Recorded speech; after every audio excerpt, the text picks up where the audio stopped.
Bonsoir à tous, bonsoir Avigail, merci infiniment d'être avec nous ce soir. Alors, pour rappeler, bon, Hachem, vous êtes Dayan au Beth Midrash en Israël et enseignant du programme chez les Mahanim Medou. Je vous invite à nous faire un petit point sur ce que vous enseignez aussi. Voilà, je vous remercie pour tout ce que vous créez et tout ce que vous partagez avec tellement de générosité. Voilà, je fais un petit point aussi pour dédier le cours Leilou Nishmat, votre maman et mon papa. Je vous laisse remettre le nom de votre maman. Et moi, mon papa, c'est Yaakov Ben Avraham, Chaim Yaakov Ben Avraham. Voilà, je vous laisse la parole. Et encore une fois, merci infiniment de prendre ce temps pour nous ce soir. Bonsoir à tous, merci beaucoup pour l'introduction, merci aussi beaucoup pour l'invitation. Donc, si déjà vous avez mentionné, alors on va faire aussi le shiur pour la Ilou Nishama de Atarabat Avraham et pour la Neshama de Odelia Rachel Batrana, une personne proche qu'on a connue très personnellement qui est Nifteret il y a quelques jours. Donc, en tout cas, Bezrat Hashem, qui est une Hatzlacha pour tous les participants, Bezrat Hashem. Et évidemment, une Hatzlacha pour tout le monde. Donc, Bezrat Hashem, aujourd'hui, on va parler donc d'un sujet qui est important. C'est justement un sujet qui n'est pas très connu, enfin, qu'on en parle évidemment beaucoup, etc. Mais c'est une partie, en vérité, de la Torah qui n'est pas très souvent abordée. Il s'agit en vérité de la partie du Choshen Mishpat. Vous savez bien que dans le Shulchan Aruch, on a quatre parties. On a donc la partie d'Orach Chaim, Yoredea, Even Hazer et Choshen Mishpat. Donc Orach Chaim, c'est toute la halachot qu'on va retrouver qui concerne la vie de tous les jours, comment se lever, comment aller prier, les tefilines, etc. Aussi loi de Shabbat, loi des fêtes, etc. La deuxième partie du Shulchan Aruch, c'est la partie du Yoredea. C'est la partie qui concerne plus les lois, on va dire, un peu plus complexes, qui demandent quand même en général un rave, comme par exemple les lois de la Kashrut, les lois de la Chala, les lois de la Shrita, les lois de Nida, etc. Donc, bon, évidemment, ce sont des lois on nous sommes confrontés tous les jours, mais avec ça, c'est sûr que ça demande, on va dire, un niveau encore plus élevé. En général, ce sont souvent des questions qu'on va demander à des rabbinim. Et ensuite, les deux autres parties du Shulchan Aruch sont Even Hazer, Choshen Mishpat. Ce sont déjà des lois qui sont, entre guillemets, réservées pour les Dayanim, c'est-à-dire pour lorsqu'on va au Beit Din, lorsqu'on va au tribunal rabbinique. Là-bas, on a en vérité des débats, on a toutes sortes de choses. Pourquoi se rendre au Beit Din?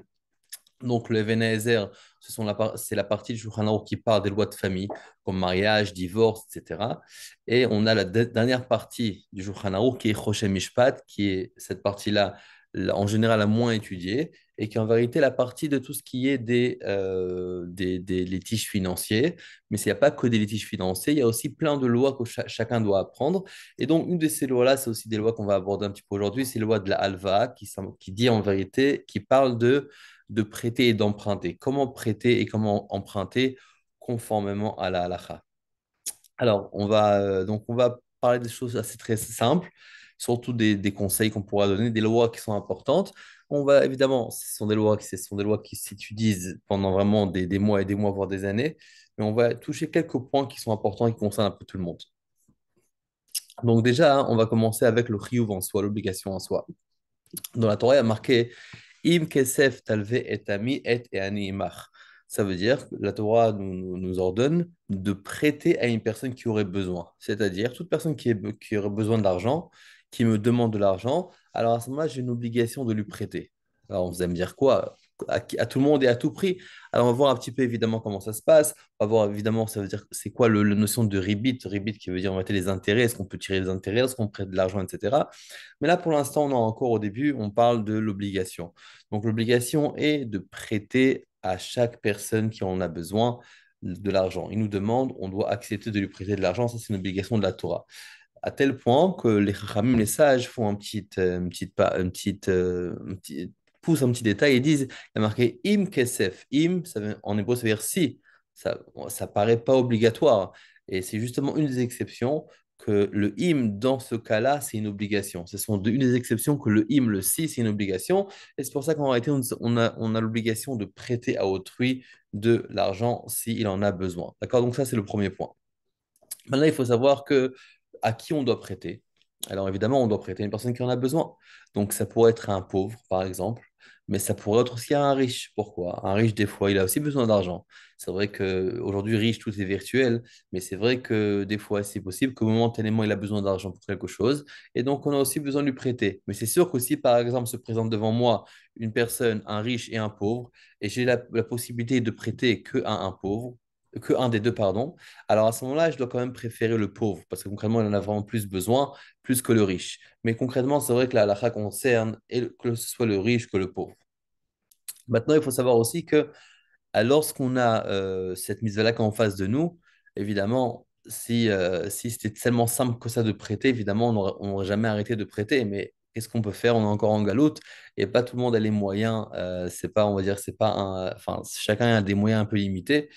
Et donc, forcément, des fois, on doit choisir. C'est-à-dire qu'on se retrouve devant une situation, on doit choisir entre plusieurs personnes qui aider. D'accord? Donc là, en vérité, on connaît bien le Ani Hakodmim, c'est-à-dire que la personne la plus proche de toi a la priorité.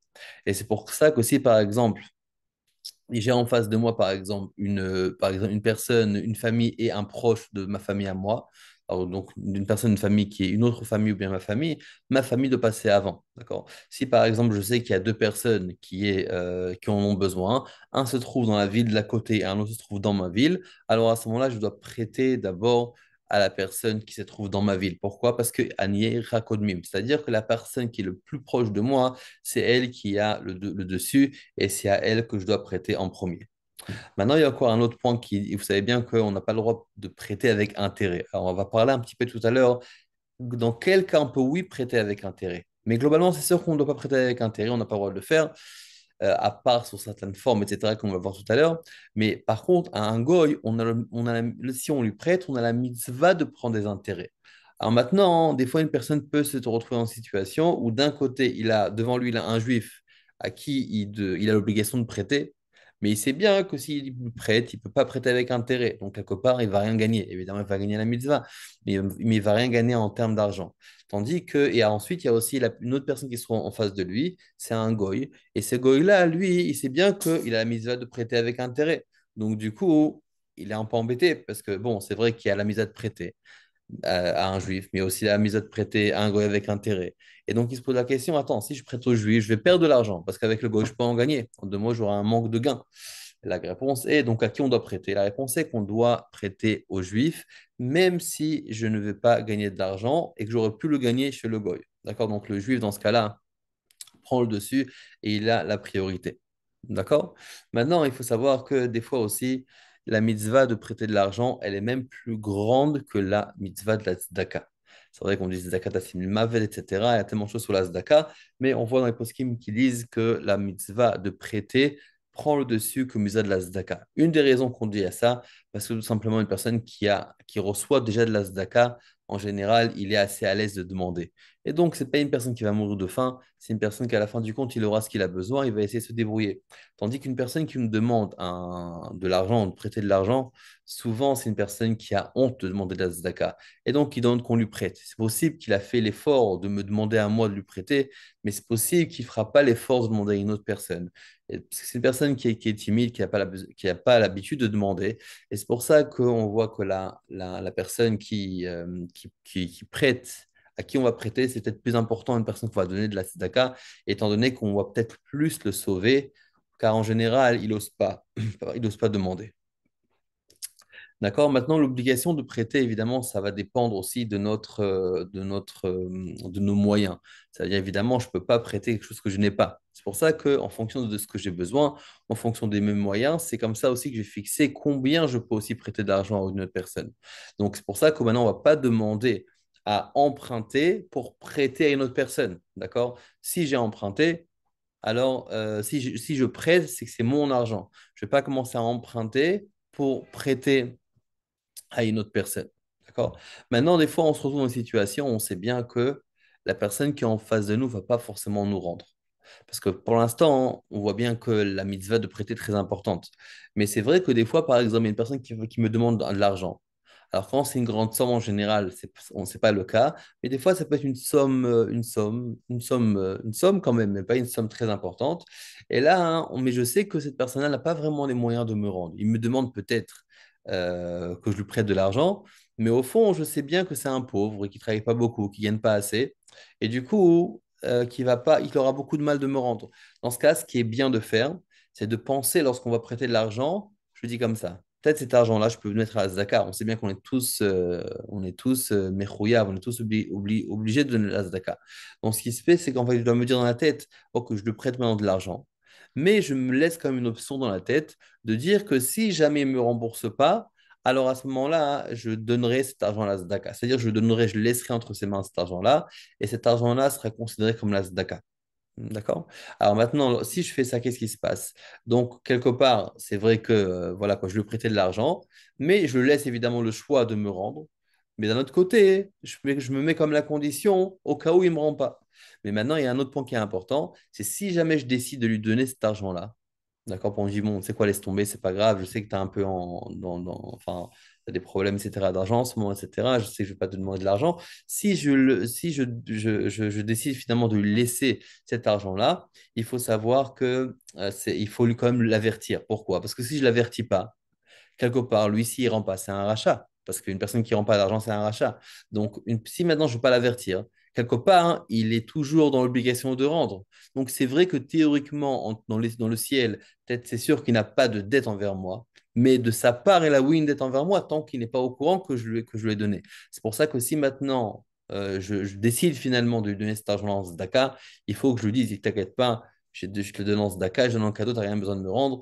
Et comme ça, au moins, il n'aura pas ce point-là sur lui. Maintenant, il y a des choses qui sont très importantes à faire, et que ce soit du côté du malvé, celui qui prête, ou que ce soit du côté du malvé qui emprunte. Alors, du côté de celui qui prête de l'argent, et on voit que la personne qui a emprunté est très protégée. Encore une fois, étant donné que la personne qui a emprunté, il a quand même il a besoin d'argent, il est dans le besoin. Donc, la Torah l'a quand même pas mal protégé pour pas qu'il ait honte, etc. Et donc, c'est pour ça que le malvé, par exemple, il n'a pas le droit de réclamer sa dette au lové. Donc, celui qui a prêté, le prêteur n'a pas le droit de réclamer son argent à l'emprunteur si c'est bien qu'il n'a pas de quoi rembourser. Donc, c'est une affaire importante à savoir. Alors, vous allez dire quoi? À tel point, donc je ne vais jamais récupérer mon argent. Alors, on verra que oui, il y a des moyens de récupérer l'argent, mais en tout cas, je sais que si maintenant il n'a pas de quoi me rendre, j'ai pas le droit de venir, parce que de toute façon, il n'a pas de quoi te rendre. Alors, à quoi ça va servir de venir et te dire et de l'embêter? Ça va juste lui faire honte. Donc, on n'a pas le droit de lui demander. Encore plus que ça. Même si je sais maintenant qu'il ne m'a pas rendu, il sait qu'il a une dette envers moi. Donc, il a déjà honte de moi. Et il me voit sur le trottoir, je dois changer de trottoir pour pas qu'il me croise, pour pas qu'il ait honte. À tel point, les Khamim m'ont protégé, c'est le lové, celui qui a emprunté. D'accord? Donc, un, de ne pas réclamer la somme si je sais qu'il n'a pas de quoi me rendre. Et si on est dans ces situations-là où quelque part il a honte de cette situation-là, donc ce qu'il faut faire, c'est qu'il faut, même si je le croise dans la rue, il faut que je m'arrange de ne pas le croiser pour ne pas qu'il ait honte. D'accord? Mais c'est vrai que du côté de celui qui a emprunté, lui aussi, il faut quand même qu'il ait tête sur les épaules. C'est-à-dire, déjà, premièrement, si on a reçu de l'argent, on a emprunté de l'argent, il faut savoir qu'on emprunte de l'argent uniquement pour nos besoins. D'accord? Ou du moins, hein, il faut que celui qui a prêté sache ce que je vais faire avec cet argent-là. Par exemple, si maintenant je veux me faire des vacances en Floride, alors bon, c'est très important les vacances en Floride, mais bon, des fois, voilà, ça rentre pas dans l'obligation de prêter à une personne pour qu'il aille en vacances en Floride, par exemple. C'est vraiment pour ses besoins. Maintenant, une personne qui va prendre l'argent, j'ai besoin d'argent, j'ai besoin. Et bon, on a pitié de lui, on va lui donner de l'argent parce qu'il a besoin, on va lui prêter de l'argent. Et après, quelques jours après, je vois des photos sur son WhatsApp, sur son statut, où il est en vacances, etc. Je dis, attends, t'as fait quoi avec cet argent-là? Elle m'a dit, je suis parti en vacances, j'avais besoin. Non, oui, bon, c'est pas de ça que je parlais. Oui, on parle vraiment d'un besoin. Donc, c'est pour ça qu'il faut savoir que lorsque le lové, lorsque celui qui emprunte de l'argent reçoit de l'argent, il faut qu'à son tour, il fasse attention à utiliser de l'argent pour des choses qu'il a vraiment besoin. À moins que, évidemment, c'est en accord avec le malvé, c'est celui qui a prêté.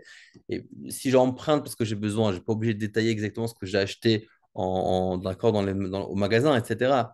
D'accord, que j'ai acheté d'accord, du fromage, du pain, etc. Je n'ai pas besoin de préciser ça. J'ai besoin, tu me prêtes. Mais c'est vrai que si maintenant je compte faire des choses qui ne sont pas dans le cadre de mes besoins, alors à ce moment-là, je ne peux pas faire ce que je veux avec cet argent-là. Il faut quand même que le malvé sache que bon, j'ai besoin pour quelque chose, même que c'est un loisir, mais j'ai besoin de cet argent-là pour ça.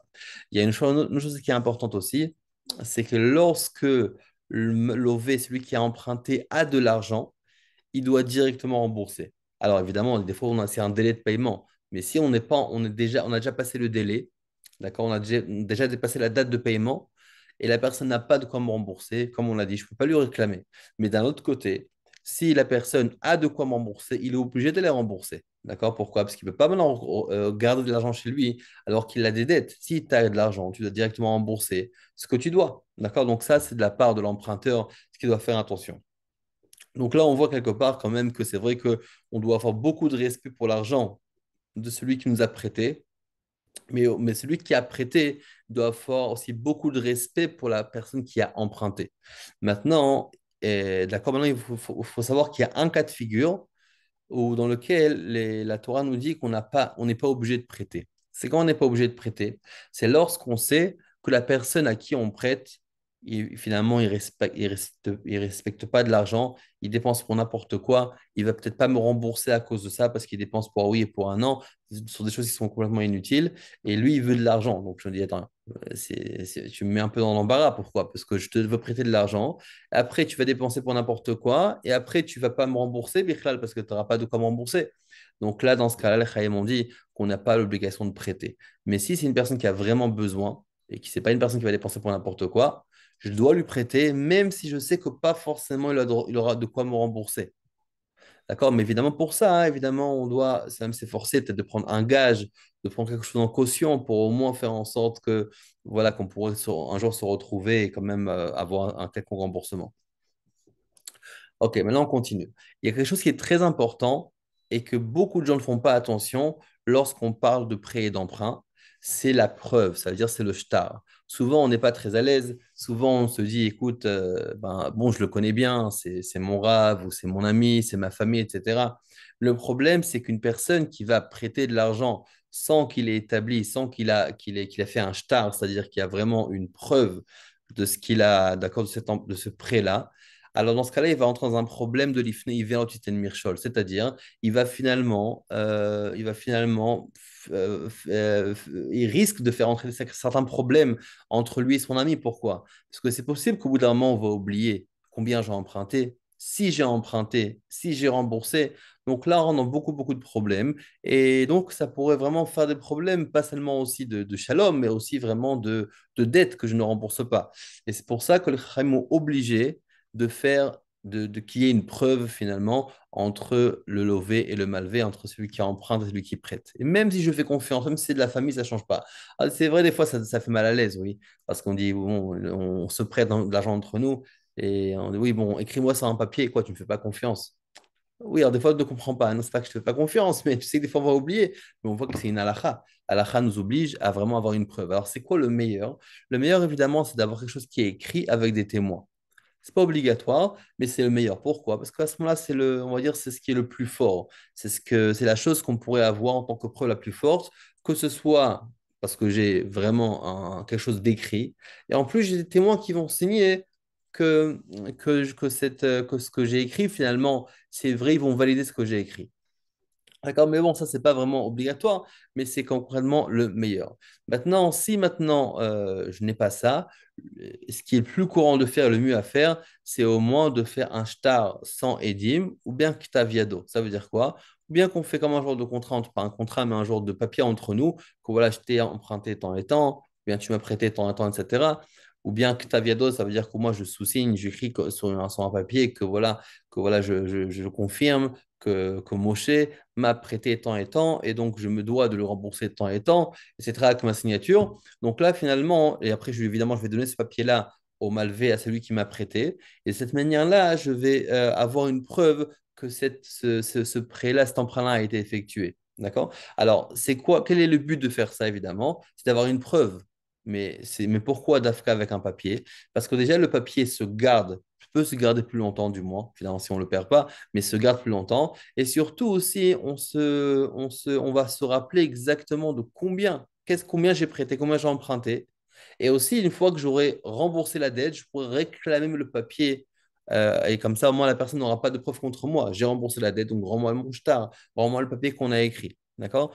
Donc, il y a plusieurs buts à ce que ça soit écrit. Mais c'est vrai que d'après la halakha, il suffit de faire devant des témoins. D'accord? Ça veut dire que je peux prendre par exemple deux personnes et dire, écoute, tu vois, là, il m'a prêté 1000 euros. donc je dois 1000 euros. T'as vu? Vous avez vu, c'est bien? Ok, il y a des témoins, ça suffit. D'accord? Mais c'est quoi le problème avec les dîmes, avec les témoins? C'est que c'est possible que les témoins, un jour, je vais les perdre, je ne vais pas les rencontrer, peut-être qu'ils vont déménager, et aussi peut-être qu'ils vont oublier ce qui s'est passé, ils vont peut-être oublier le montant. D'accord? Donc c'est pour ça, comme on l'a dit, que le meilleur, c'est que ce soit écrit. Mais si maintenant, pour une raison ou pour une autre, je n'ai pas écrit, ou je ne peux pas écrire, alors moi, prendre des édimes pour des témoins qui vont témoigner en vérité du prêt et dans l'emprunt qui a été effectué. Mais ça, c'est une obligation. D'accord? Alors, comme on l'a dit, cette obligation-là, c'est même si c'est une personne proche, même si c'est une personne de confiance, même si c'est un rave, il faut absolument, d'accord, faire ça. Et ça se fait sur n'importe quel montant.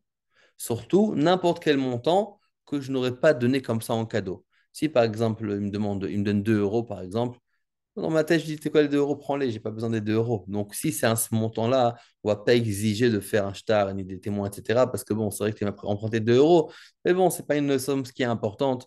Donc, c'est des sommes que, d'accord, c'est possible, ça dépend de chacun. Peut-être qu'il va dire 10 euros, 20 euros, 50 euros, 100 euros. Bon, c'est pas grave, prends-les, c'est pas important. Mais si c'est vraiment c'est une somme que quelque part j'attends cette somme-là, évidemment. Quand je vais le voir, je vais me rappeler, ah oui, il me doit. On a l'obligation de faire ce shtar-là, ou bien au moins, comme j'ai dit, de ramener des témoins. Alors maintenant, vous allez me dire, est-ce que maintenant on peut envoyer un SMS, un WhatsApp ou un mail? Alors c'est vrai que ça aurait été le mieux, c'est de l'écrire, évidemment, mais même ça, ça peut être valable. Au moins, c'est mieux que rien, si on peut dire, au moins qu'il y ait une preuve, quelque chose qui a été écrit, de manière à ce qu'on va pouvoir ensuite avoir des preuves au cas où, d'accord, si jamais il y a une personne qui conteste ou quoi, j'ai une preuve, tu m'as écrit que je t'ai prêté tant et tant, etc., que tu me dois tant et tant. OK. Alors maintenant, qu'est-ce qu'il faut marquer? Si je fais ce genre de star-là, ce papier ou ce mail, qu'est-ce qu'il faut que j'écrive dedans? Alors évidemment, il faut écrire les noms. D'accord? Il faut écrire mon nom, le nom de celui qui m'a prêté, ou la personne à qui j'ai prêté. Et aussi, évidemment, écrire la date, écrire évidemment le montant. Mais il y a aussi des fois une chose qui pourrait être bien d'écrire, c'est aussi le délai de paiement. Alors, pas toujours on arrive à faire ça parce que des fois une personne n'a pas de quoi rendre ou bien n'a pas encore une réponse, ne sait pas encore quand est-ce qu'il va pouvoir rendre. Mais globalement, il faut vraiment essayer de marquer les notions qui sont importantes, comme j'ai dit, donc les noms évidemment, d'accord, le nom, le montant, et de voir d'accord, la date pour voir évidemment quand les choses ont été faites, etc., pour avoir le maximum de preuves possibles pour que ce soit le plus clair possible. Maintenant, des fois, hein, on se retrouve dans une situation où même qu'on a une preuve, et un plus fort raison que quand on n'a pas de preuve. Et moi, personnellement, j'ai assisté à plusieurs dîners Torah, quand on a au Beddin, lorsqu'on est dans la cour rabbinique, au tribunal rabbinique. Alors, des fois, on s'assoit et il y a des litiges financiers qui viennent. Et plusieurs fois, il y a des cas comme ça, où vraiment, il y a des personnes qui ont prêté, des gens de bonne foi, vraiment des gens très bien, des gens de bonne foi, des gens qui font attention à tout, des gens qui ont beaucoup de respect, et même des amis. Et des fois, à cause de ça, ça crée un petit différend entre eux. D'accord? Pourquoi? Parce qu'on a oublié. Les deux, ils sont d'accord qu'ils ont oublié. Mais au fond d'eux, chacun sent. Un pense que je l'ai remboursé, l'autre pense que je l'ai prêté plus, ou j'ai pas, c'est pas exactement la somme qui m'a remboursé, ou bien je me rappelle pas qui m'a remboursé. Donc des fois, on rentre vraiment dans des débats inutiles, et dommage pour un papier qu'on aurait pu faire, et ça aurait pu se faire ça rapidement et facilement. Alors, mais des fois, il y a encore plus que ça, que la personne refuse de rembourser. Dans ce cas, qu'est-ce qu'on fait évidemment? Alors, la seule chose qu'on peut faire, c'est d'aller dans un din Torah, d'accord? C'est-à-dire d'appeler un Dayan, une personne qui est compétente, qui s'y connaît, et faire d'accord, un débat, d'accord, qui va évidemment chacun va apprécier ses preuves. Des fois, il y a des preuves, des fois, il n'y a pas de preuves. Des fois, il va dire, oui, voilà, je t'ai fait un virement. Alors, on va dire, donc, c'est quoi ce virement qui t'a fait, etc. Donc, on va essayer vraiment de retracer un petit peu ce qui s'est passé pour voir si, si une transaction ou bien après un emprunt ont été faits et pour voir c'est quoi l'historique et qu'est-ce qui doit à qui. D'accord, c'est possible que finalement, on va rester au milieu et qu'on n'aura pas de preuves des deux côtés. Et donc, mais des fois, oui, on a des moyens d'essayer de trouver des preuves, etc., pour faire en sorte que un soit chayav l'obligation de payer ou bien pas payer, etc. Mais en tout cas, dès qu'on a un différent comme ça, il ne faut pas hésiter et il faut aller se tourner vers un RAF qui est compétent. Alors, des fois, il y a un RAF qui va dire, bon, on va s'arranger. Et il y a des fois un RAF qui va dire, bon, on va faire un din Torah et qu'on va fixer évidemment qui doit à qui. D'accord? Alors, un autre point qui est important, c'est la mechila. Alors, pourquoi j'ai voulu comme rentrer ça ici? Parce que mechila, ce n'est pas mechila en tant que avant Yom Kippour, mais mechila, ça veut dire comme pardonner la dette. Alors, pourquoi je dis ça? Parce que souvent, ça arrive, on entend, où il y a des gens qui, quelque part, qui disent voilà, qu'une personne me doit de l'argent, il ne veut pas me rembourser, etc. Et à moi, je l'ai au téléphone, je l'insulte un petit peu et je lui dis, t'as qu'à garder l'argent, j'ai pas envie de ton argent, j'ai pas envie d'avoir affaire avec toi. Jusqu'à 120 ans, j'ai pas envie de te voir. Alors, qu'est-ce qu'il a fait là, cette personne-là? Il a dit en quelque sorte, ben, tu ne me dois plus rien, d'accord? Mais d'un autre côté, il me dit, oui, mais j'ai fait ça avec la colère, j'ai jamais pensé réellement à abandonner ma dette. Oui, j'ai fait ça parce que lui m'a énervé, donc je lui ai dit, je veux pas l'argent, garde cet argent-là, je veux pas le voir, etc. Donc, c'est vrai que Mechila, il faut faire attention. C'est quoi Mechila? Mechila, c'est lorsque, par exemple, vous vous rappelez, il y a quelques minutes, on a parlé du pauvre. Oui, que le pauvre, des fois, je le donne en tzedaka. Alors, c'est un peu la même chose, mais c'est une forme différente. C'est pas la tzedaka, c'est la Mechila. Ça veut dire, une personne me doit de l'argent, et moi, hein, j'ai envie de lui faire cadeau de l'argent. Qu'est-ce que je dis dans mon cœur? Ou bien de vive voix, maintenant, l'argent qu'il me doit, je suis mochel. Ça veut dire, il me doit plus cet argent-là, je le laisse entre ses mains, je le donne en cadeau. Donc, lorsqu'on fait ça, une Mechila, dans ce cas-là, ça a vraiment la force, quelque part, d'annuler ce qu'il me doit. Et donc, c'est pour ça qu'il faut faire attention, parce que des fois, des fois, on fait ça avec colère, ou des fois, on fait ça bêta-out, par erreur. Pourquoi par erreur? Parce que des fois, on va venir et on va commencer à essayer de. On va des fois dire, oui, si je savais que je l'aurais jamais été mochel, je n'aurais jamais fait de mechila, etc., etc. Donc, des fois, il y a plusieurs formes de mechila. Des fois, on le fait vraiment de bon cœur. Écoute, je connais cette personne-là, il a besoin d'argent, ou bien je connais cette personne-là, c'est un bon ami à moi, j'ai envie de laisser tomber la dette qui me doit plus rien, etc. Bon, je l'ai bien fait, tout va bien, la dette était annulée. Des fois, c'est par colère, comme on l'a dit. Des fois, c'est peut-être par erreur. Des fois, c'est Nikrab Mechila Balev. Ça veut dire que je l'ai pensé, mais je ne l'ai pas dit. D'accord? Et ensuite, finalement, quelque part, j'ai regretté. Et je viens dire non, non, rends-moi mon argent. Oui, mais toi-même, tu sais bien que tu l'as, que t'as voulu lui donner, ou dans ton cœur, ou bien que tu as décidé de lui donner. Donc là, donc évidemment, si c'est dans le cœur, personne n'est au courant. Il n'y a que la personne et bon Dieu qui est au courant. Donc si la personne a des questions comme ça, il faut qu'il aille voir le Rav, lui demander, écoute, une personne me doit ton argent, et dans mon cœur, j'ai décidé que je vais lui donner. Est-ce que c'est valable ou c'est pas valable? D'accord? Mais des fois, ça peut laisser un din Torah. Comme je dis, par exemple, la personne qui s'énerve sur son ami et qui dit garde ton argent, je n'ai plus envie.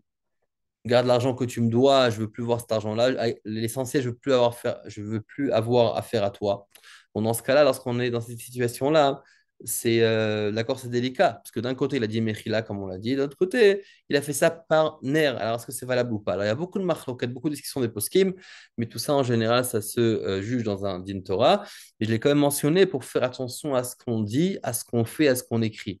Parce que vous savez que, par exemple, si dans un din Torah, lorsqu'on est dans un litige financier, comme ça, on va au Bedin, chaque chose peut servir de preuve. D'accord? Chaque texto, chaque WhatsApp, chaque mail, chaque téléphone, chaque chose qu'on a écrit, chaque chose va être pesée finalement. Donc c'est pour ça qu'il faut faire attention à ce qu'on dit. Si une personne vous doit de l'argent, par exemple, et vous ne voulez pas pardonner, ne faites pas ça par nerf, ou bien ne pas décider d'une chose si vous n'êtes pas vraiment certaine que vous voulez vraiment décider de cette chose-là, parce que chaque mot, chaque chose que vous faites, ça peut avoir un poids par la suite. Alors maintenant, on va parler aussi d'un autre détail, un autre point qui est très très important dans l'alva, évidemment, c'est le ribit. Alors, on va donner plusieurs formes de ribit. C'est quoi le ribit? Le ribit, en vérité, vous savez bien que ce sont des intérêts. Alors, les intérêts, bon, vous allez me dire, bon, c'est logique, on sait bien qu'on n'a pas le droit de prêter avec intérêt. Oui, mais concrètement, on vit avec intérêt, c'est-à-dire que tout ce qui est autour de nous, c'est avec intérêt. Ça arrive énormément, il y a deux personnes qui font une affaire ensemble, un investit dans l'autre, il dit, écoute, toi, tu te donnes l'argent, tu vas investir, et ensuite, les gains que tu vas rapporter, on va faire moitié-moitié, ou bien 70-30, etc. Donc, il y a plein d'arrangements qui se font, d'accord? Ou bien tout simplement, une personne, voilà, j'ai besoin de 10 000 euros. Pourquoi je te prêterai 10 000 euros? Oui, parce que la Torah t'a ordonné. Ah oui, c'est bien, d'accord, donc on va prêter. Mais attends, mais pour quand même 10 000 euros, je vais te prêter. J'ai besoin de cet argent-là. Bon, écoute, tu me rembourseras 11 000 ou 12 000, ça va? Alors, dans ce cas-là, ça, c'est du ribit. D'accord? Alors, comme on l'a dit au début, à un juif, on n'a pas le droit de prêter avec du ribit. C'est vraiment, vraiment un très, très grand issour. Vraiment un très grand issour. Mais par contre, à un goy, on a mitzvah de lui prêter avec du ribit. Alors, on va un petit peu déterminer ce que c'est un ribit. Et on va donner plusieurs exemples pour voir dans quelle forme ça rentre. On va voir que le ribit, les intérêts, ça peut rentrer en pleine forme, je suppose même dans des choses vous n'avez même pas imaginées. Alors, en gros, le ribit, c'est quoi? Le ribit, en vérité, si on essaie de formuler ça un petit peu différemment, c'est quoi des intérêts? C'est qu'en vérité, je veux recevoir quelque chose en échange de l'argent que j'ai laissé chez une personne. En deux mots, il y a de l'argent et il y a un temps. J'ai laissé de l'argent chez une personne pour un certain temps et c'est ça qui va me rapporter un intérêt. D'accord? Donc, en deux mots, donc c'est forcément lié avec de l'argent et du temps. S'il manque un des deux, c'est pas vraiment du rebit, ce que fait que j'ai donné de l'argent. Pourquoi tu me donnerais du... Donc, c'est lorsque je vais prêter quelque chose, ou bien faire une action pour une personne, mais que c'est justement en échange de cet argent-là qui m'a gardé. Ça s'appelle agarnatar en araméen. L'argent qui m'a gardé, je vais recevoir un intérêt. Ça, c'est du rebit. À au cas classique, le plus simple, le plus facile, c'est tout simplement, je donne une personne 100 euros et je prête une personne 100 euros et je lui dis, écoute, dans une semaine, tu me rends 120 euros. Ça, c'est classique, c'est Ribit de la Torah, ça s'appelle Ribit ça, c'est le plus ramour de tous. Il n'y a rien à faire, c'est évidemment, c'est du Ribit royalement. Maintenant, des fois, il peut y avoir par exemple une autre forme du Ribit, qui est aussi du Ribit. Comme par exemple, je vais au magasin, je vais demander à une personne, d'accord, donc je vais au magasin et j'achète un objet, j'achète un certain produit, d'accord, mais après, je vois que je n'ai pas de quoi payer. Qu'est-ce qu'il me dit le marchand, le vendeur? Il me dit, écoute, mais bon, paye-moi ça coûte, on va dire, 100 euros. Et il me dit, écoute, bon, t'as pas d'argent, reviens dans 2 jours, mais tu me payes 120 euros. Bon, qu'est-ce qui s'est passé ici? C'est aussi du rebit. Pourquoi? À partir du moment où j'ai l'objet chez moi, à partir du moment où j'ai l'objet chez moi, je lui dois de l'argent. D'accord? Donc, c'est une dette que j'ai envers lui. Maintenant, c'est comme si il m'avait donné une valeur quelque part que je lui dois. Maintenant, en échange de ce temps-là que ça reste chez moi plus longtemps, il veut avoir encore des intérêts. Donc, c'est aussi appelé du rebit. Donc, le rebit, déjà, on voit d'ici qu'on commence à voir que ce n'est pas seulement dans les prêts, c'est aussi pendant la vente. D'accord? Donc, je vends un objet, j'ai pas de quoi payer sur moi. Il me dit, écoute, tu payeras après-demain, après-demain, mais tu payeras plus cher. Ça, c'est du rebit aussi royalement. D'accord?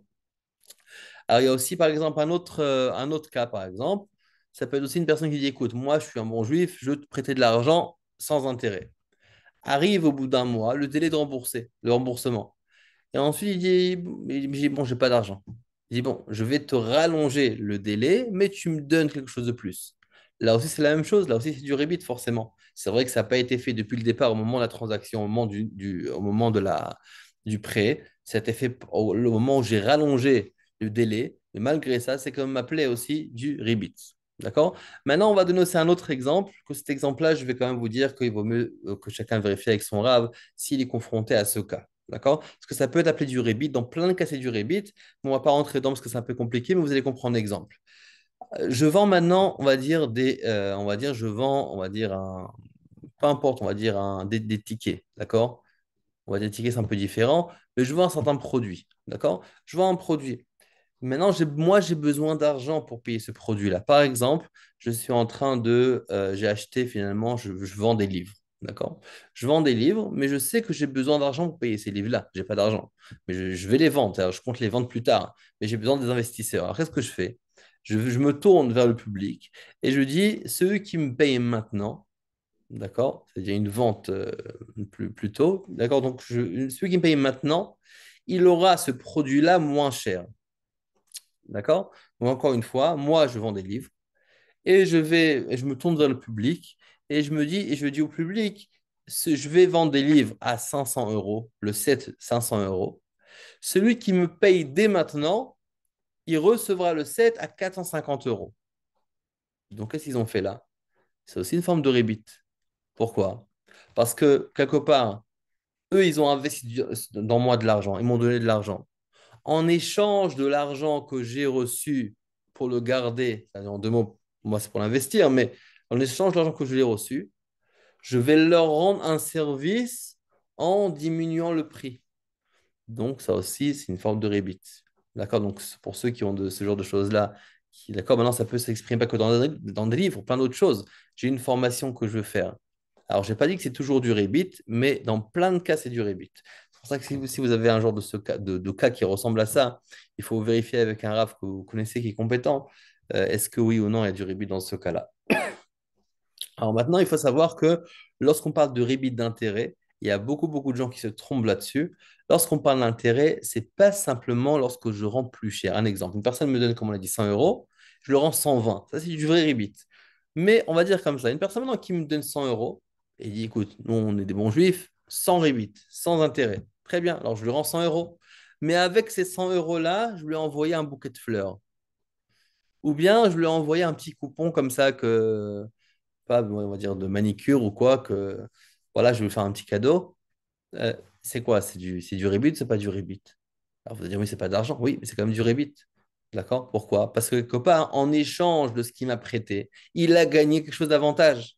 Donc là, donc vous voyez, ça aussi, donc le fait par exemple de donner un cadeau, par exemple, alors évidemment, je pourrais donner un cadeau après coup, une fois que j'ai remboursé, etc., rien à voir. Mais si je le fais parce qu'il m'a donné de l'argent, je vais pouvoir le faire. Encore plus que ça. Une personne qui vend, on va dire, d'accord, on va dire, on est bientôt à Pessah, on va dire qu'il vend des matzot. D'accord? Maintenant, il vend des matzot et cette personne-là m'a prêté un jour de l'argent. Maintenant, bon, bah, au Hachem, je lui ai remboursé, etc. Et maintenant, moi, je vais acheter chez lui des matzot. Pourquoi? Pour lui remercier qu'il m'a prêté de l'argent. Si c'est le cas, c'est aussi assaut. Tu es en train de faire gagner une somme d'argent ou bien une tova, une bonté que tu veux faire à cette personne-là en échange d'un prêt qui a investi dans toi. Vous voyez, donc là encore, c'est une forme de rébit. Donc c'est vrai que je n'ai pas remboursé des intérêts en argent, mais j'ai remboursé de mon argent que je devais avec encore quelque chose de supplémentaire. C'est aussi appelé du rebit. Donc, vous voyez, il y a plusieurs cas de rebit. Et encore plus que ça, même de dire merci, c'est interdit. Une personne qui me prête de l'argent et je lui dis merci, et du coup, il faut être tellement, tellement maladroit, manque de derech eretz. Alors oui, alors on peut jouer un petit peu, on peut dire tisquer les mitzvot par exemple, on peut dire autre chose, mais en deux mots, lorsqu'on va faire, on va dire un mot qui va quelque part même le mettre en valeur parce qu'il m'a prêté de l'argent, alors ça aussi c'est interdit. Pourquoi? Parce qu'encore une fois, il va gagner en échange de son argent qu'il m'a prêté et ça appelle du rebit. Donc on voit que le rebit, ça a plusieurs niveaux. Ça peut être dans l'argent, ça peut être dans un bien que je lui ai fait, ça peut être dans une bonté, ça peut être même dans du kavod que je lui ai donné. Même ça peut être appelé du rebit. Donc c'est pour ça qu'il faut faire attention à tous ces inanimes-là. Alors, maintenant, évidemment, lorsqu'on veut prêter avec rebit, on n'a pas le droit. Mais des fois, on a oui le droit à partir du moment où on va faire un Eteriska. Alors, un Eteriska, c'est un shtar d'Eteriska, donc c'est un contrat qu'on fait dans les Batédines, dans les rabbinim qui s'y connaissent. Et c'est un shtar, un contrat en vérité qu'on va faire. On ne va pas expliquer parce que c'est très long, mais on va juste peut-être dire le point du shtar Eteriska, c'est qu'on va changer le statut de l'argent, enfin de la transaction. On va changer le statut de cette transaction-là de prêt à emprunt à investissement. C'est-à-dire, avant le Teriska, avant que je fasse le Teriska, l'argent que je vais prêter à mon ami, c'est un prêt. Si maintenant je vais recevoir des intérêts, j'ai reçu les intérêts sur un prêt, c'est à Sourd, Minatora, d'accord, il n'y a rien à faire avec ça. Mais par contre, lorsqu'on fait un shtar Eteriska, ce contrat-là qui s'appelle Eteriska, il va changer le statut de l'argent en investissement. Et donc, en investissement, on peut récolter des gains en échange de l'investissement que j'ai fait. Bon, on ne va pas expliquer tout, c'est quoi tout le concept de la chose, mais en tout cas, il faut savoir que ça existe. Mais par contre, il faut aussi savoir que le shtar Eteriska marche uniquement lorsque j'ai besoin d'argent, moi, pour investir pas lorsque j'ai besoin d'argent pour vivre, pour payer mon pain, etc. Je ne peux pas emprunter de l'argent vers un Shtaretariska.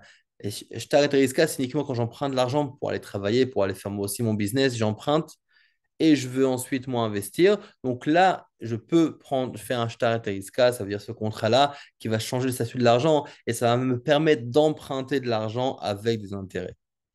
Alors que maintenant, une autre forme de rebit qu'on pourrait avoir, c'est même lorsqu'on parle qu'il n'y a pas d'argent. Par exemple, je dis à une personne, écoute, toi, tu es pianiste, d'accord?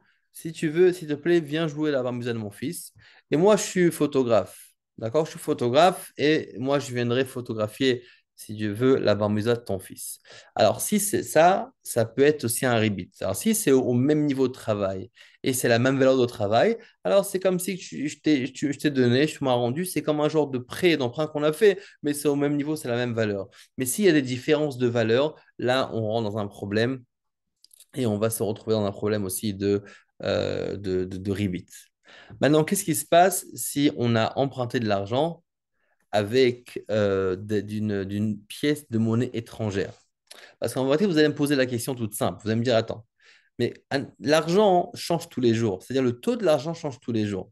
Admettons maintenant que, d'accord, qu'une personne m'a prêté à moi 100 euros. D'accord, maintenant avec le 100 euros, le pouvoir d'achat était différent lorsque j'ai reçu de l'argent que lorsque maintenant que je vais rembourser. Il était complètement différent. Complètement, au moins un petit peu, mais le taux change. Donc, on va dire peut-être que quelque part, c'est un rebit. D'accord? Admettons que la personne a prêté 100 euros. quand l'euro était faible.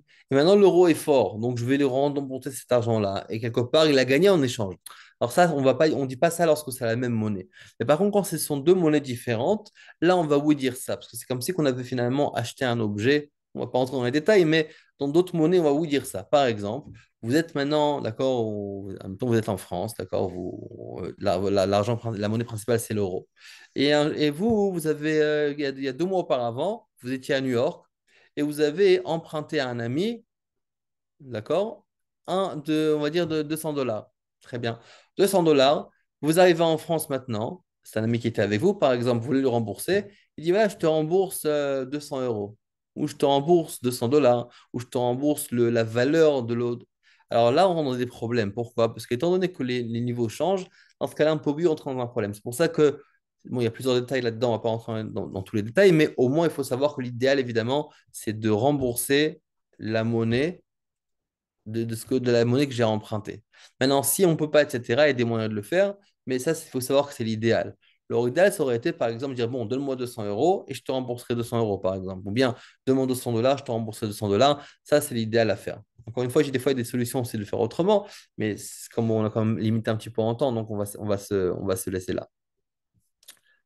On va laisser encore quelques minutes encore, peut-être 2, 3 minutes encore pour un point qui est extrêmement important. Donc, c'est important de préciser. C'est encore une autre forme de rebit. D'accord? Donc, on a parlé du rebit, d'accord, de plusieurs formes de rebit, d'argent réellement, de services, d'échange de travail.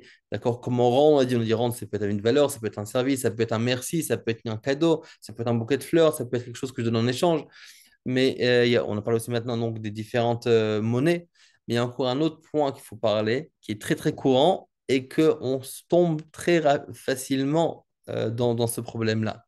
Admettons que vous avez par exemple, et là vous avez pensé 2 fois avant de le faire, admettons que vous étiez comme vous êtes maintenant vendredi après-midi et il vous manque, on va dire, on va dire, 600 grammes, on va dire 800 grammes de farine. D'accord? Vous êtes en train de faire un gâteau, il vous manque 800 grammes de farine.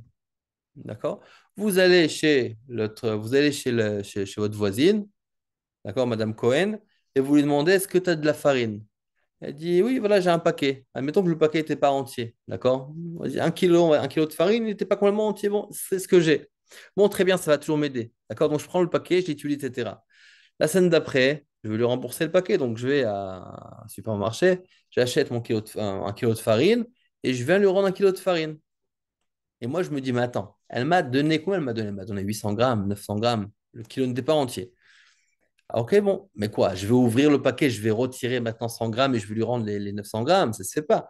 Donc, c'est vrai que j'ai reçu un petit peu moins, mais je vais quand même lui rembourser. Je vais lui rendre 1 kilo entier. D'accord? D'accord? Est-ce que tu as de l'huile? Oui, j'ai de l'huile. Bon, la bouteille l'a entamée. Bon, c'est pas grave. Après, je vais lui rendre. Alors, bon, je vais acheter une bouteille d'huile entière. Je ne vais pas commencer à vider exactement. Mais qu'est-ce qui se passe dans ce cas-là? J'ai reçu un produit qui avait une certaine quantité et j'ai rendu un produit qui avait une autre quantité. Donc, ça, c'est du rebit.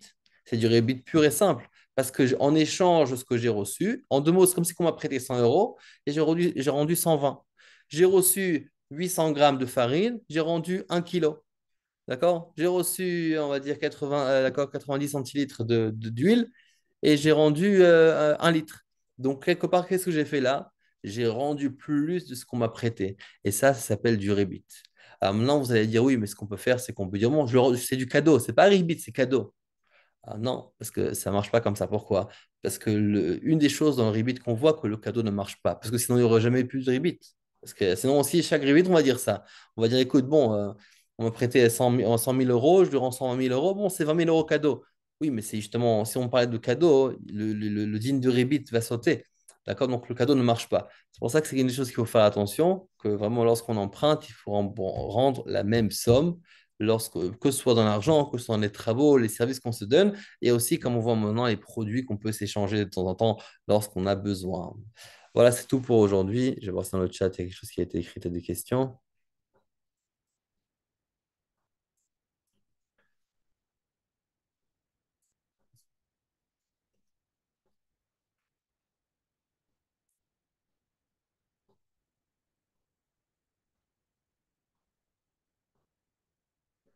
Pour les aides de l'État, hein, on pose la question, quoi faire si notre propriétaire juive ne rédige pas un papier qui nous permet d'avoir des aides de l'État? Ça, c'est au cas par cas, il faut demander à un rave, au chaque cas en particulier. Ça dépend dans quelles circonstances, ça dépend de ce qui a été convenu entre eux. Mais c'est vrai que si c'est quelque chose qui doit être fait, ça doit se faire et que sinon, il faut même aller au Din Torah. Euh, Autre question. Est-ce que la Torah prévoit une annulation ou une réduction de la dette lorsqu'il y a une situation, par exemple, une difficulté financière à payer? Alors, globalement, il n'y a pas de réduction de la dette ni d'annulation de la dette. Si je dois quelque chose, je dois rembourser. D'accord? C'est-à-dire, une personne me prête de l'argent, je dois rembourser. C'est une chose qui est importante parce qu'il y a la prescription de dette, il y a aussi donc l'ancienneté. Oui. Bon, des fois, dans la loi civile, on sait que ça dépend dans quel pays, mais depuis, par exemple, au bout de 7 ans, d'accord, on ne m'a pas réclamé de l'argent, la dette est annulée. D'après la Torah, ça n'existe pas. Après la Torah, ça s'appelle en hébreu Ityashnut. Ça veut dire que c'est le vieillissement des dettes, littéralement. Ça veut dire en vérité, c'est l'ancienneté. Ça n'existe pas. La dette reste une dette toute la vie. D'accord? Maintenant, c'est vrai que lorsque maintenant on est en difficulté de rembourser, on peut aller dans un din Torah et demander on fasse un arrangement. Des fois, par exemple, celui qui m'a prêté dit non, il veut tout de suite maintenant et la somme entière.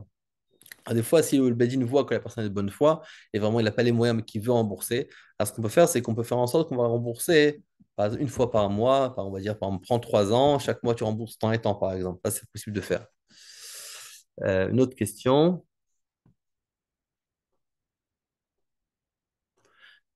Si on n'a pas fait par écrit, on n'a pas de preuves, ben, c'est un issour. On a dit on est obligé d'avoir des preuves. D'accord? Donc, si on dit une Torah, on n'a pas de preuves, ce sera motimé mechavoro la varaya. D'accord? Ça veut dire que celui qui veut sortir de l'argent doit ramener des preuves. Donc, si par exemple celui qui m'a prêté n'a pas de preuves que je lui dois, il ne pourra pas sortir son argent, parce il devra ramener des preuves forcément. Mais comme on l'a dit, c'est à sourd d'arriver là. Depuis le départ, il faut vraiment avoir des preuves et que ce soit par écrit et au moins avec des témoins. Prochaine question.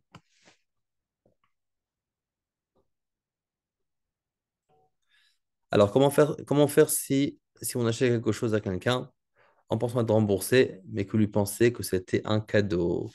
Alors, ça, c'est une très bonne question. Ça arrive, c'est une question qui était mentionnée clairement chez Shulchan Aruch. C'est une personne qui a invité une autre personne, qui a invité une autre personne au restaurant.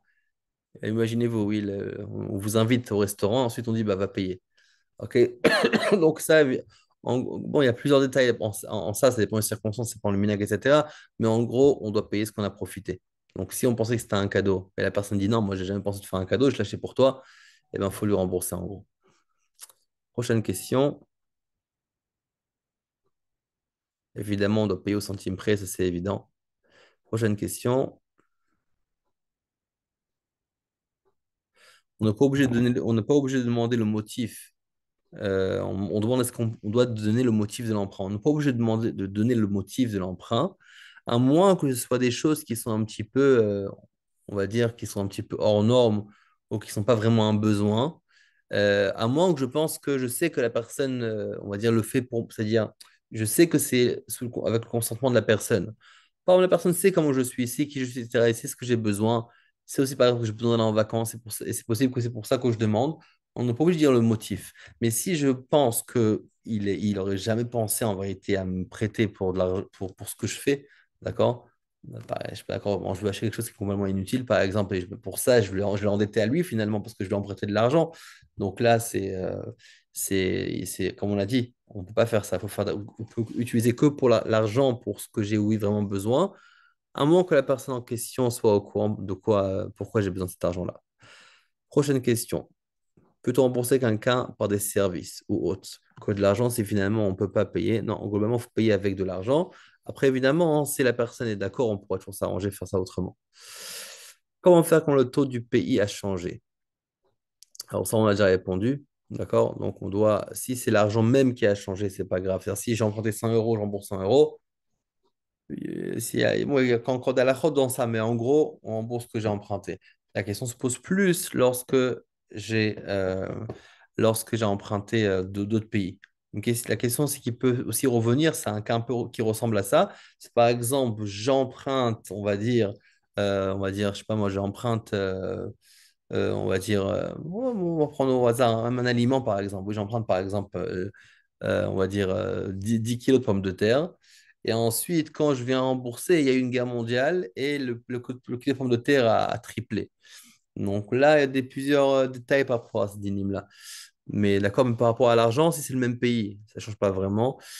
Lorsqu'on a des deux pays différents, à ce moment-là, comme on l'a dit, c'est plus compliqué. Les khatri, là, il va falloir utiliser DAFKA, il va falloir DAFKA rembourser idéalement la même monnaie que j'ai empruntée.